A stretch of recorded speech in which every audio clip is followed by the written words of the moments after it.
Sebuah kisah mahakarya terbaik dari Esa Mintarja yang sangat populer di masanya, berlatar belakang kerajaan Singasari. Dengan bangga kami persembahkan kepada sahabat Permata TV tercinta semuanya, dengan judul Kisah Pelangi di Langit Singasari.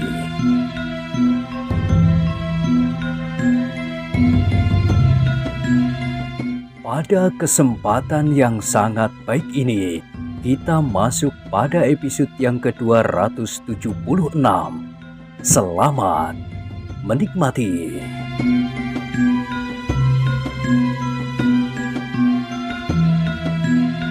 Pada episode sebelumnya telah diceritakan, darah Ken Arok serasa telah mendidih sampai di kepalanya. Hanya kesadaran diri yang terlampau tinggilah yang dapat mengekangnya untuk tidak berbuat gila pula seperti orang-orang Karuman. Namun ketika orang-orang Karuman itu maju setapak lagi dan hampir benar-benar melangkahi mayat ibu angkatnya, Ken Arok itu pun menggeram. Dikibaskannya tangan kecil yang memegangi ikat pinggangnya. Dan sebelum Puranti menyadari keadaannya, Ken Arok telah meloncat tinggi ke udara. Sepasang tangannya yang kuat, yang telah disaluri kekuatan aneh di dalam dirinya itu pun segera menangkap sebuah cabang pohon sebesar pahanya. Dengan hentakan yang luar biasa, maka cabang pohon itu pun patah bersama dengan seluruh ranting-rantingnya dan segumpal daunnya yang rimbun itu. Suara gemeretak patahnya cabang itu pun seolah-olah telah membangunkan orang-orang Karuman yang sedang mabuk. Sejenak mereka terpaku oleh kemampuan yang tidak disangka-sangka itu. Bahkan mereka hampir tidak dapat mempercayainya bahwa hal serupa itu dapat terjadi. Namun kini mereka benar-benar menyaksikan Ken Arok itu telah berdiri di atas tanah dengan kakinya yang renggang. Kedua tangannya terangkat ke atas menahan cabang pohon, lengkap dengan ranting dan daunnya. "Awas!" teriak Ken Arok. "Aku ingin melihat siapakah yang jantan di antara kalian. Sebelum kalian berusaha menangkap Ken Arok, cobalah tangkap dahulu kayu ini."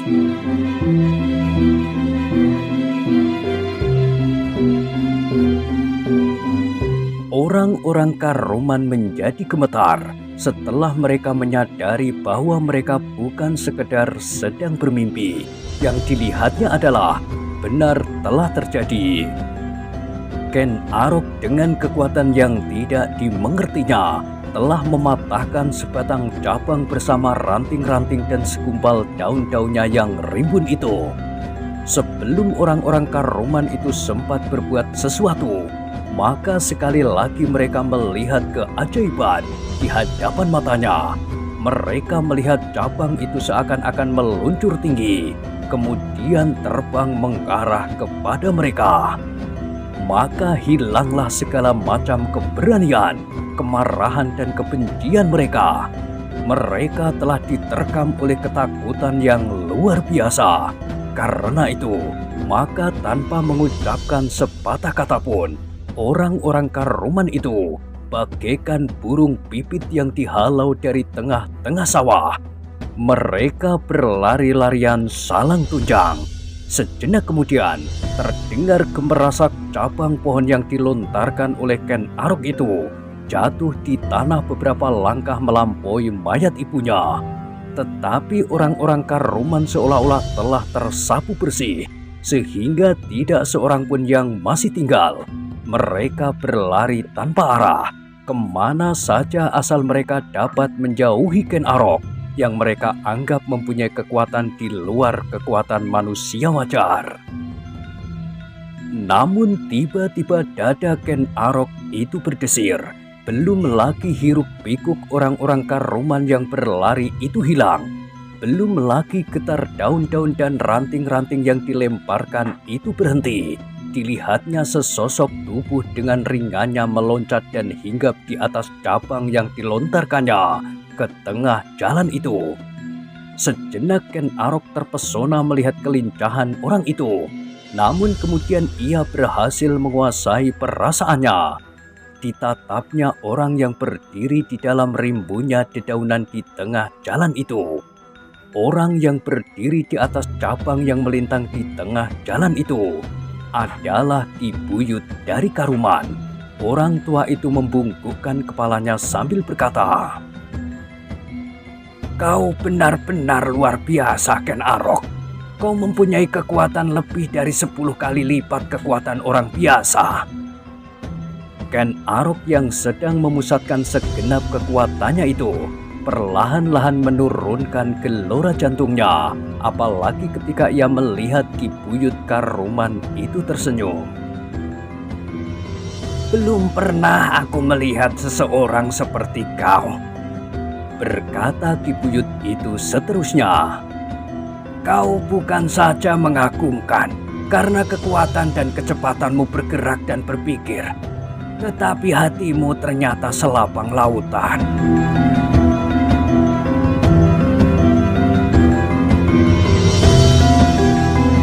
Orang tua itu berhenti sejenak. Setelah menarik nafas dalam-dalam, ia pun melanjutkan.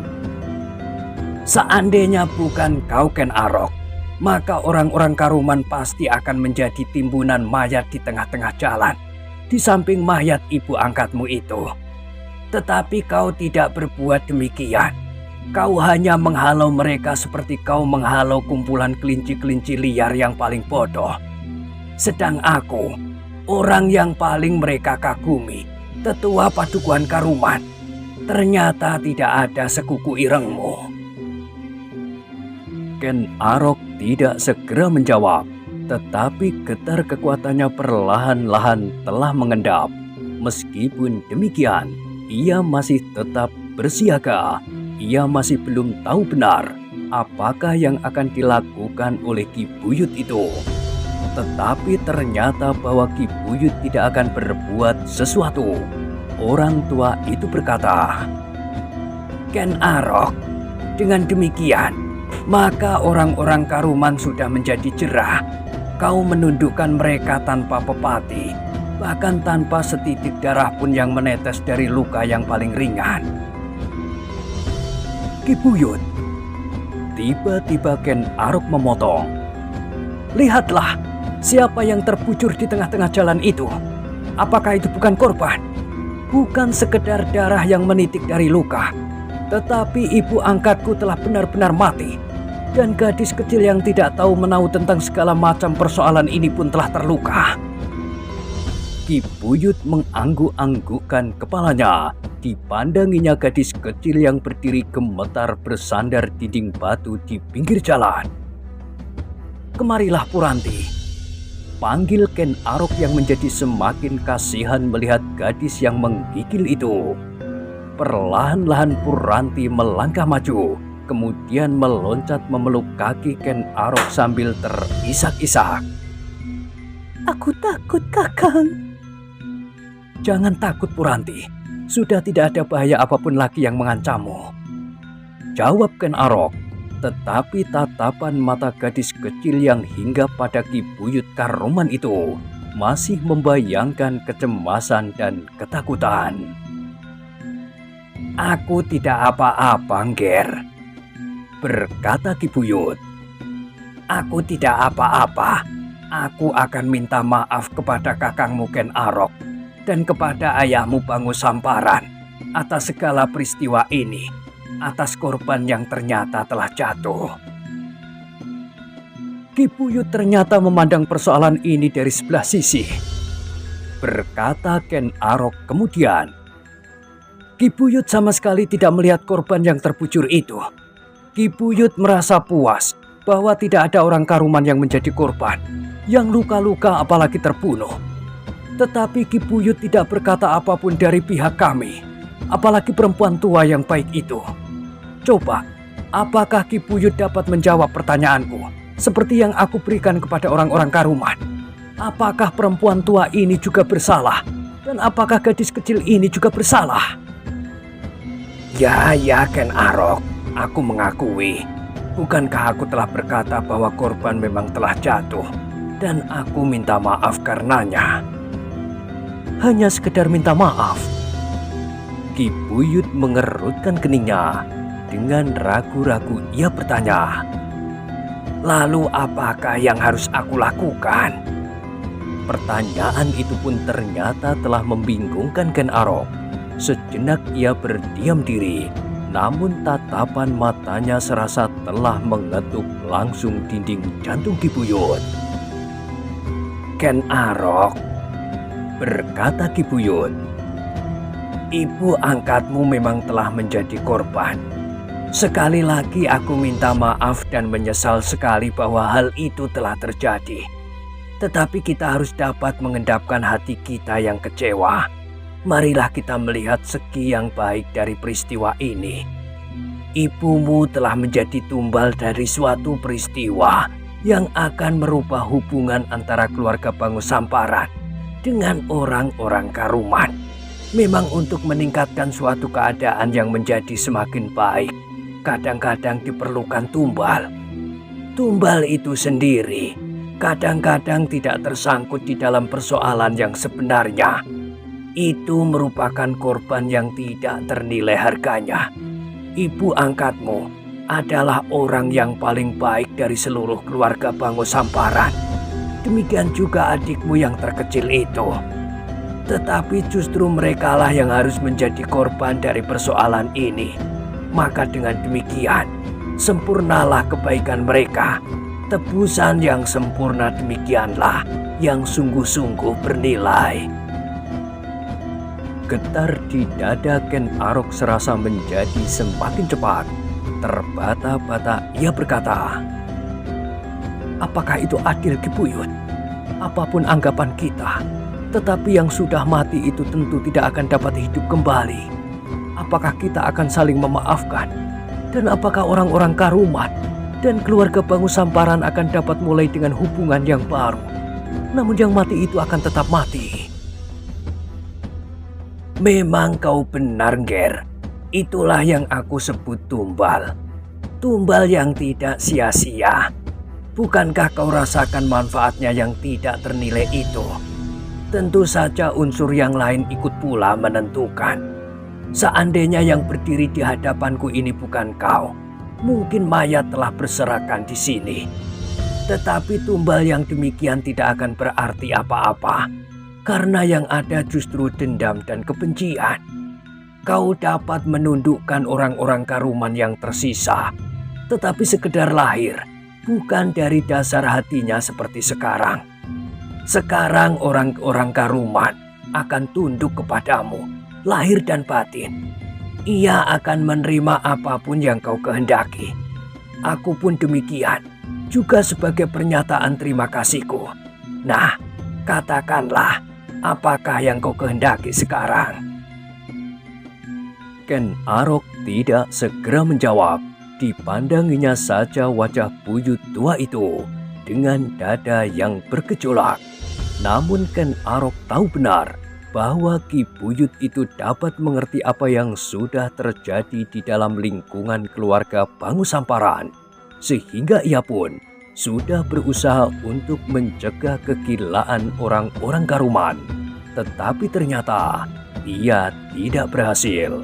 Karena itu, maka Ken Arok tidak akan dapat menyalahkan orang tua itu.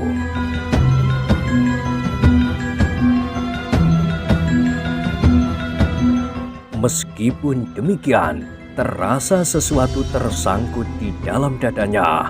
Kematian istri tua Bangusamparan yang tidak bersalah dan Puranti yang terluka bakar pada tubuhnya. Yang dapat dilakukan Ki Buyut itu hanyalah sekedar minta maaf. Sedang yang mati itu akan tetap mati. Tumbal, desisnya. Dan terngiang suara Ki Buyut untuk meningkatkan suatu keadaan memang diperlukan tumbal. Ken Arok tiba-tiba menggeram, tetapi ia tidak tahu apa yang akan dikatakannya. "Silakan, Ger," berkata Ki Buyut Karuman. "Katakanlah, apakah yang kau kehendaki?" Tiba-tiba Ken Arok menghentakkan perasaannya yang seakan-akan sedang terkungkung di dalam lingkaran yang gelap. Dengan sepenuh tenaga didorongnya kata-kata dari dalam mulutnya. "Aku tidak menghendaki sesuatu, Ki Buyut. Aku hanya menghendaki ayah Bangu Samparan dapat tinggal di Karuman dengan baik. Aku mengharap bahwa keluarga itu telah berubah, apalagi Panji Bawu. Kalau terjadi sesuatu yang kurang menyenangkan, Ki Buyut dapat berhubungan dengan Panji Bawu. Aku sendiri akan segera meninggalkan padukuhan ini, kembali ke Tumapel." "Aku akan menjadi jaminan, Ken Arok," jawab Ki Buyut. Ken Arok mengangguk perlahan-lahan ketika terpandang olehnya mayat ibu angkatnya itu. Hatinya berdesir. Perlahan-lahan ia melangkah maju, berjongkok di samping mayat ibunya sambil berdesis. "Korban yang paling berharga. Mudah-mudahan korban ini tidak sia-sia." Puranti yang kecil itu pun berjongkok pula. Setetes-setetes air matanya jatuh di pangkuannya. Tetapi gadis kecil itu mencoba untuk menahan tangisnya. Namun justru dengan demikian dadanya menjadi sesak oleh isaknya. "Sudahlah Puranti." Ken Arok mencoba menenangkan hati gadis kecil itu walaupun hatinya sendiri terasa sakit. "Marilah kita mencari ayah dan ibu muda. Kalian akan kembali ke padukuhan ini dengan tenang. Ki Buyut akan selalu melindungi kalian. Tetapi kalian harus berbuat baik." Puranti menengadahkan kepalanya. Sorot matanya menunjukkan kegelisahan yang melonjak-lonjak. Dan tiba-tiba saja Ken Arok menyadari kekeliruannya. Seharusnya nasihat itu tidak diberikannya kepada Puranti, tetapi kepada keluarga Bangu Samparan yang lain. Sehingga dengan serta-merta ia pun menyambung. "Tetapi kau sudah baik, Puranti. Ayah, ibu, dan kakak-kakakmu pun sudah baik." Puranti tidak menyahut, tetapi keraguan-raguan masih saja membayang di wajahnya. "Marilah," berkata Ken Arok kemudian, "kita akan mencari ayahmu." Puranti mengangguk kecil. Perlahan-lahan ia berdiri sambil memandangi Ki Buyut yang kini telah berdiri di samping mereka. "Aku minta diri, Ki Buyut," berkata Ken Arok kemudian setelah ia mengangkat mayat ibu angkatnya. "Baiklah Ken Arok," jawab Ki Buyut. "Katakan kepada keluarga Bangu Samparan bahwa aku akan menerima mereka dengan baik. Dan aku akan menjamin bahwa tidak akan terjadi sesuatu selama mereka tidak kambuh lagi." "Terima kasih," sahut Ken Arok. Maka Ken Arok pun kemudian melangkah meninggalkan tempat itu.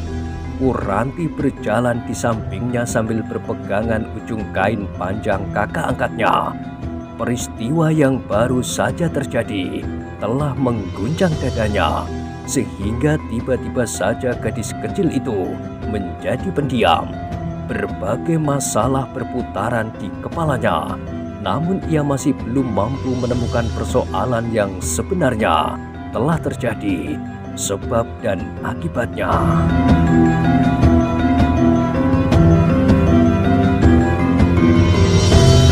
Langkah Ken Arok semakin lama menjadi semakin cepat. Bahkan Puranti pun kemudian terpaksa berlari-lari kecil di sampingnya. Ken Arok ingin segera bertemu dengan Bangu Samparan, kemudian menyelesaikan mayat istrinya itu. Mereka terpaksa berjalan beberapa lama. Ken Arok tahu bahwa Bangu Samparan dan keluarganya pasti sedang bersembunyi, sehingga tidaklah mudah untuk menemukannya. Namun tiba-tiba langkahnya terhenti ketika ia mendengar desir di sebelah gerumbul-gerumbul liar di pinggir jalan. Perlahan-lahan ia berputar mengarah ke suara itu. sedang Puranti sekali lagi menjadi ketakutan. Ada apa, Kakang? Ken Arok tidak segera menjawab. Telinganya yang tajam mendengar desir yang semakin dekat. Kakang, tiba-tiba ia mendengar suara Panji Bawuk sehingga tanpa sesadarnya ia menarik nafas lega. Kau Panji Bawuk. Sejenak kemudian sesosok tubuh muncul dari sela-sela dedaunan di balik rerumputan liar. Bagaimana dengan orang-orang Karuman itu, Kakang? Bertanya Panji Bawuk. Semuanya sudah selesai. Panji Bawuk menjadi ragu-ragu. Dipandanginya wajah Ken Arok dengan penuh kebimbangan. Ken Arok merasakan tusukan tatapan mata anak sulung Bangu Samparan itu. Maka katanya, aku tidak membunuh seorang pun dari mereka. Ki Buyut menjadi saksi. Semuanya dapat diselesaikan tanpa menumpahkan darah orang Karuman. Meskipun ibu harus menjadi tumbal. Panji Bawuk tidak segera menyahut. Sekilas ditatapnya perempuan tua yang telah meninggal di tangan Ken Arok itu. Sejenak kemudian, anak muda itu menarik nafas dalam-dalam. Sekilas ditatapnya wajah adiknya yang pucat dan luka-lukanya yang membakar beberapa bagian dari tubuh dan pakaiannya. Marilah, desisnya kemudian, kita pergi ke tempat ayah dan ibu bersembunyi. Ken Arok mengangguk. Marilah. Ketika Ken Arok melangkah, maka Panji Bawuk pun segera mendekati adiknya dan berbisik. Marilah, aku dukung kau. Kata-kata itu terasa aneh di telinga Puranti. Kakaknya yang sulung itu tidak pernah tampak begitu sedih dan begitu baik kepadanya. Namun Puranti telah dapat merasakan perubahan memang telah terjadi dalam keluarganya. Panji Bawuk pun kemudian berjalan mendahului Ken Arok sambil mendukung Puranti. Mereka menyusup di antara gerumbul-gerumbul liar dan batang-batang ilalang setinggi dada. Kemudian mereka sampai pada sebuah sungai yang curam. Di tebing sungai itulah Bangu Samparan dan keluarganya bersembunyi. Kedatangan Ken Arok sambil membawa mayat istri tua Bangu Samparan dan Puranti telah menumbuhkan berbagai pertanyaan pada keluarga itu. Berganti-ganti mereka mengucapkan pertanyaan yang berurutan, sehingga Ken Arok tidak dapat menjawabnya satu demi satu. Aku akan bercerita saja, berkata Ken Arok. Pertanyaan kalian akan terjawab. Maka setelah meletakkan ibu angkatnya, Ken Arok segera menceritakan semua peristiwa yang dialaminya, sehingga akhirnya ia berkata, Ki Buyut telah menjamin bahwa ayah sekeluarga akan dapat tinggal dengan tentram di Karuman. Asal ayah dan seluruh keluarga tidak kambuh lagi. Bangu Samparan menundukkan kepalanya. Keputusan Ki Buyut itu telah mengungkat keharuan di dalam dadanya. Meskipun demikian, ia masih dicemaskan oleh keraguan-raguannya tentang diri sendiri. Apakah ia akan dapat menahan hati untuk tidak berbuat hal-hal yang bertentangan dengan keinginan Ki Buyut dan orang-orang di sekitarnya. Namun sebelum Bangu Samparan menjawab, terdengar suara Panji Bawuk parau. Kami akan berusaha, Kakang. Kalau kami suatu ketika terperosok kembali ke dalam dunia yang hitam, kami mengharap Kakang akan dapat memperingatkan. Kalau aku sempat melihat kalian, jawab Ken Arok. Kenapa? Jarak antara Tumapel dan Karuman tidak terlampau jauh. Sebulan sekali Kakang dapat datang ke Karuman, atau salah seorang dari kami pergi ke Tumapel. Ken Arok mengangguk-anggukkan kepalanya. Katanya, baiklah, aku akan berusaha. Mudah-mudahan kalian terhindar dari kebiasaan yang memang seharusnya dikubur bersama korban yang telah jatuh ini. Panji Bawuk mengangguk-anggukkan kepalanya, sedang Bangu Samparan istri mudanya dan anak-anaknya yang lain, menundukkan kepala mereka dalam-dalam. Sejenak mereka seolah-olah membeku dan mengembara di dalam angan-angan masing-masing. Mereka telah tenggelam dalam kenangan masa silam dan bayangan masa mendatang.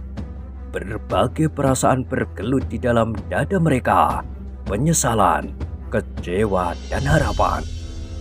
Ken Arok sendiri duduk terpekur di sisi mayat ibu angkatnya. Ia pun sedang hanyut oleh berbagai macam perasaan.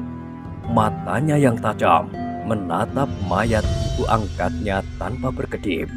Di dalam dadanya melonjaklah kekecewaan yang amat dalam.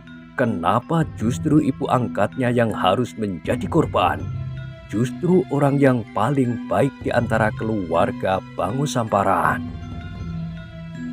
Kenapa orang-orang Karuman itu berbuat sekehendak hati mereka sendiri? Desis Ken Arok di dalam hatinya, namun kemudian terbayang Ki Buyut yang telah berusaha mencegah orang-orangnya, tetapi ia gagal.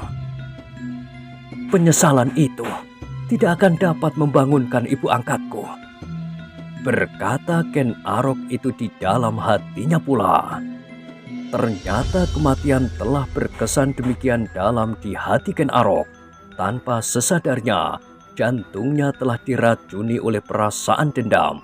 Tetapi ia tidak tahu kepada siapa ia harus melepaskan dendamnya.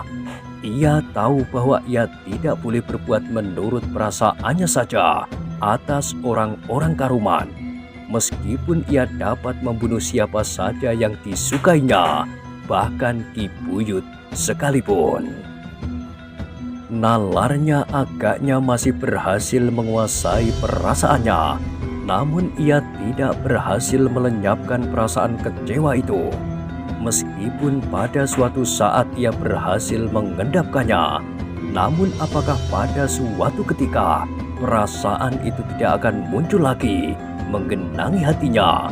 Justru dalam campur baur dengan endapan perasaannya yang lain yang ditekankannya dengan nalar. Tiba-tiba Ken Arok itu berkata dengan nada datar, "Marilah kita selesaikan mayat ibu tua ini." Bangu Samparan dan anak-anaknya serasa tersadar dari tidurnya yang dibayangi oleh mimpi buruk. Terbata-bata Bangu Samparan menyahut, "Marilah, marilah."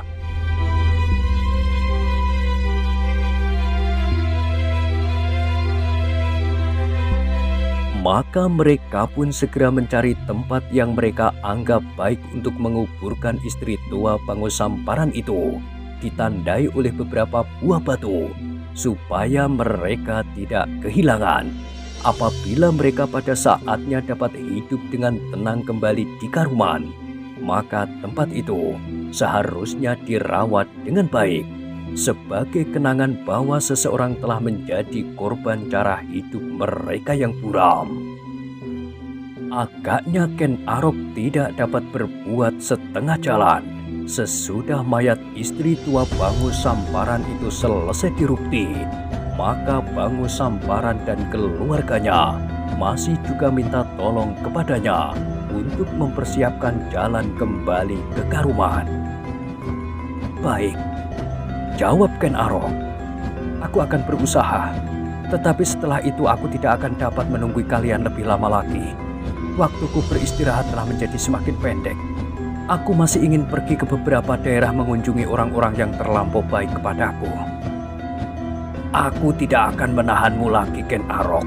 Tetapi aku minta kau menyelesaikan masalahku ini sama sekali," pinta Bangu Samparan. Ken Arok tidak dapat menghindarkan diri dari pekerjaan itu. Ia harus menyelesaikan masalah Bangu Samparan itu sama sekali. Karena itu, maka setelah hatinya menjadi agak tentram dan setelah mereka bermalam satu malam di pereng tebing sungai, maka Ken Arok segera pergi untuk menemui Ki Buyut Karuman. Ia tidak sampai hati melihat Puranti tidur kedinginan di atas pasir yang hanya dialasi dengan sehelai kain panjang. di samping perapian untuk mengusir dingin dan nyamuk. Ternyata Ken Arok tidak banyak menemui kesulitan.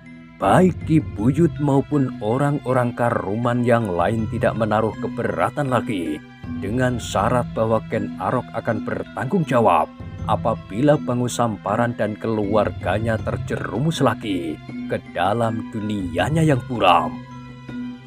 Aku akan mengawasinya, berkata Ken Arok kepada Ki Buyut.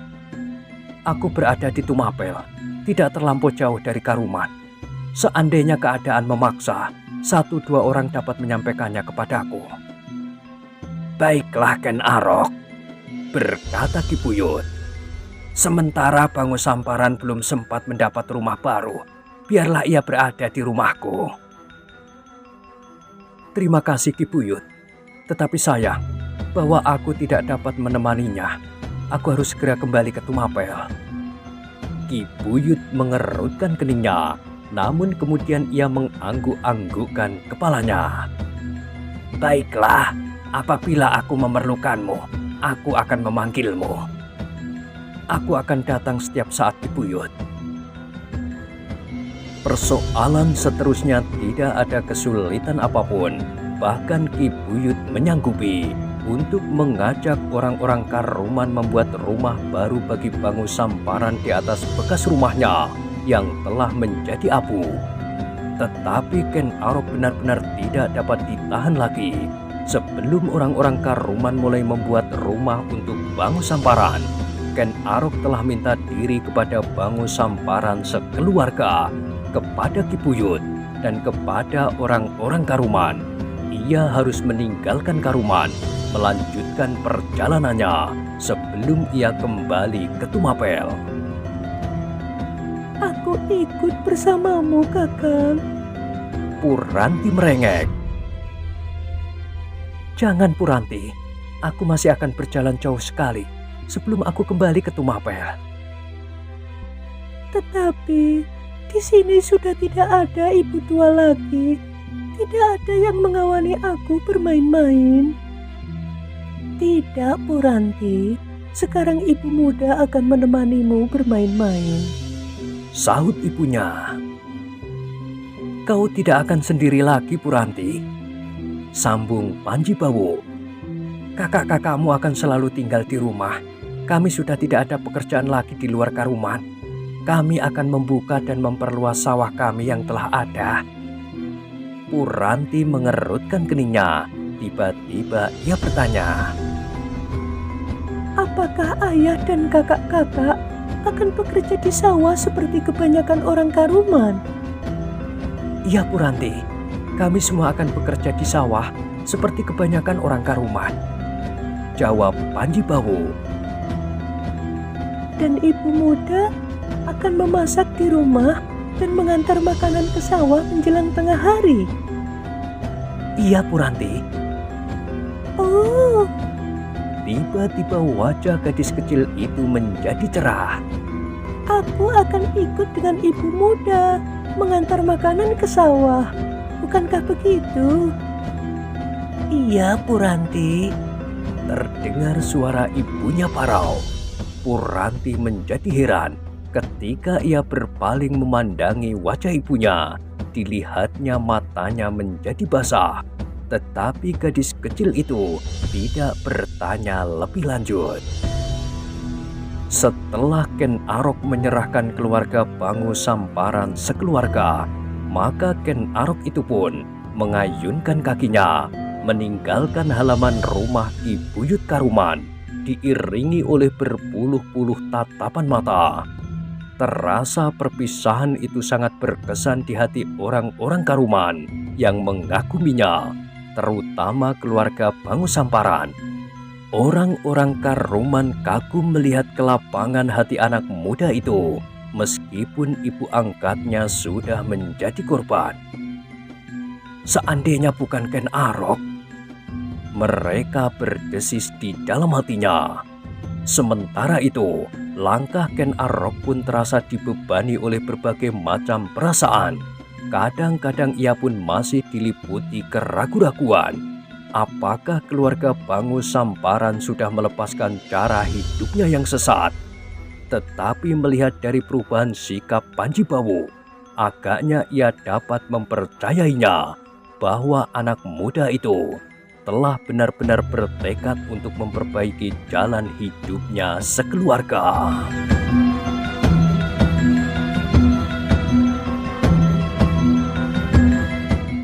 Nah, bagaimanakah kisah selanjutnya?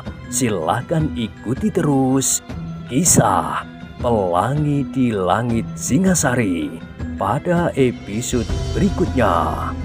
Sampai jumpa.